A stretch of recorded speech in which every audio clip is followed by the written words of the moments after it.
میری زندگی ہے تو کہ آنے والی نیکسٹ ایپیسوڈ بہت زیادہ انٹرسٹنگ ہونے والی، جس میں ہم آپ کو بتائیں گے نئے گھر کی خاموشی آئرہ کے لیے سب سے باری تھی۔ یہ وہ خاموشی نہیں تھی جو سکون دیتی، بلکہ جو دل پر بوجھ بن کر بیٹھ جاتی۔ کل ہی تو شادی ہوئی تھی، ابھی ہاتھوں پر مہندی کی خوشبو بھی باقی تھی، مگر دل میں ایک انجانا خوف پل رہا تھا۔ آئرہ کھڑکی کے پاس کھڑی باہر اندھیرے کو دیکھ رہی تھی۔ کامیار ابھی تک گھر نہیں آیا۔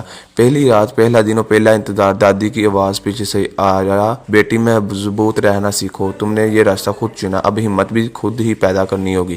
آئرہ مسکرانے کی کوشش کرتی مگر آنکھیں ساتھ نہیں دیتی۔ وہ جانتی تھی کہ ماں باپ ناراض ہے، بہن بھائی دور ہو چکے ہیں، اس کے پاس اب صرف یہی گھر تھا، وہ رشتہ جس کی بنیاد ہلتی محسوس ہو رہی تھی۔ کہانی مجھے لگتا ہے کہ میں نے تمہیں بہت ہلکی سزا دی ہے، یہ جملہ آئرہ کی کانوں میں گونجتا رہا۔ وہ خود سے کہتی، میں نے شادی اپنی مرضی سے کی تھی اور زندگی بھی اپنی مرضی سے جینا چاہتی ہوں، اس میں گناہ کیا ہے؟ لیکن سوال یہ نہیں تھا، سوال یہ تھا کہ کامیار کی رویہ دن بدن بدلتا جا رہا ہے۔ کچھ دن سب ٹھیک رہا، خاص طور پر جب وہ فاریہ سے دور تھا، مگر اب اکثر وہ رات گئے تھکا ہوا بدلا بدلا سا گھر آتا ہے۔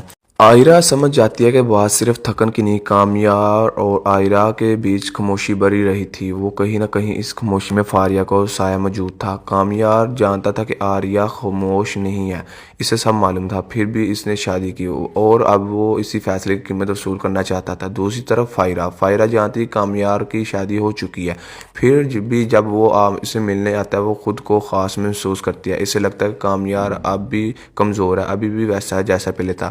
مگر اس بار معاملہ مختلف تھا۔ کامیار فاریہ کے سامنے بیٹھا، آنکھوں میں عجیب سی سردی لیے بولا، میں نے تمہیں پہلے چھوڑ دیا تھا، مگر اب مجھے سمجھ آ گیا تم نے جو کیا اس کی سزا ملنی چاہیے۔ فاریہ ہنسی، سے لگا یہ محض ایک اور دھمکی ہے۔ وہ لاپرواہی سے بولی، میں نے تو تمہارے ساتھ مرنے کے لیے بھی تیار ہوں۔ کامیار کی آنکھوں میں چمک آئی، تو پھر تیار ہو جاؤ۔ اگلے ہی لمحے گاڑی تیز رفتار سے سڑک پر دوڑنے لگی، ہوا چیخنے لگی اور فاریہ کا دل دہل گیا۔ اب وہ چیخ رہی تھی، ہاتھ کانپ رہے تھے، زندگی سے اچانک بے حد عزیز لگنے لگی۔ کامیار نے گاڑی روکی، طنزیہ مسکراہٹ کے ساتھ بولا، میں نے صرف آزما رہا تھا، تم مجھ سے زیادہ اپنی جان پیاری ہے۔ اسی لمحے کامیار کو یقین ہو گیا فاریہ بھی اس کو غصے کے قابل نہیں تھی۔ ادھر آئرہ کی ماں بے چینی تھی، دل مانتا تھا، نے کو تیار نہیں تھا کہ بیٹی دوسرے گھر میں محفوظ ہے، پتہ نہیں وہ کیسے رہ رہی، بار بار کہتی، مگر آئرہ کے باپ کا لہجہ بہت سخت تھا۔ یہ اس کا اپنا فیصلہ تھا، میں نے روکا تھا، سمجھایا تھا، اس نے میری نہیں سنی۔ اب کامیار بھی جو کرے گا وہ اس کی ذمہ داری ہے۔ آج کے بعد میرے سامنے آئرہ کا نام مت لینا۔ یہ جملہ آئرہ تک نہیں پہنچا، مگر اس کا اثر ضرور پہنچا۔ تنہائی کی صورت میں انجام کی طرف بڑھتا ہوا آغاز۔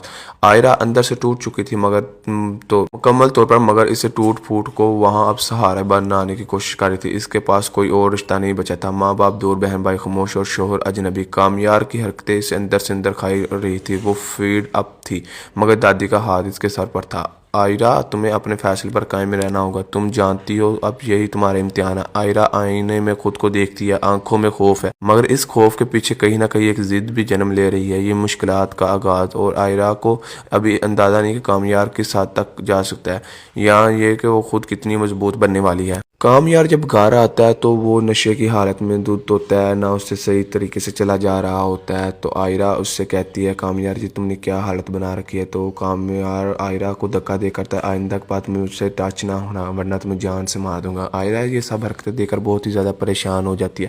آپ اپنی رائے ضرور اس کمنٹ میں پیش کریے گا، کامیار آئرہ کے ساتھ دوبارہ صحیح طریقے سے پیش آئے گا یا نہیں، اور ہمارے چینل کو ضرور سبسکرائب کرے گا تاکہ آنے والی نئی ویڈیو آپ تک پہنچ سکے۔